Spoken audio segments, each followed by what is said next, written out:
నమస్తే. నీకు గుర్తున్నానా? మర్చిపోయే పని చేసావా నువ్వు? మీతో మాట్లాడాలి. ఏమిటో? మీ వారిని పెళ్లి చేసుకుందాం అనుకుంటున్నాను. పోసిని అఘాత్యం కూలా నీకు నా మొగుడే దొరికాడంటే, పైగా నా మొగుడిని పెళ్లి చేసుకుంటానని నా దగ్గరే చెప్తావా? నీ గుడ్లు పీకేస్తా, నిన్ను నిలువునా పాటేస్తా.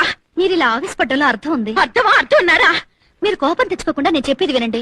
ఆ తర్వాత మీ ఇష్టం వచ్చినట్టు చేయండి. త్వరగా చెప్పాడు. నేను మధుని. అంటే మా వారిని. ప్లీజ్ నేను చెప్పేది వినండి. నేను మధుని గాఢంగా ప్రేమించాను. పెళ్లి కూడా చేసుకోవాలనుకుంటున్నాను. అనుకుంటావు. ఎందుకు అనుకో? కాస్త శాంతంగా వినండి. మధుని పెళ్లి చేసుకోకపోతే నేను చచ్చిపోతాను. ఆ పంచాయి తల్లి పేడ బిరగడైపోతుంది. మీరు నన్ను మాట్లాడనివ్వడం లేదు. చెప్పు. డబ్బుందన్న అహంకారంతో కాదు, మధు మీద నా మమకారంతో చెప్తున్నాను. మధుయే కాదు, మీరు పిల్లలు కూడా సుఖంగా ఉండాలి. అందుకని మధుని పెళ్లి చేసుకోవడానికి మీరు అనుమతిస్తే మీకు ₹1,00,00,000 ఇస్తాను. నమస్తే.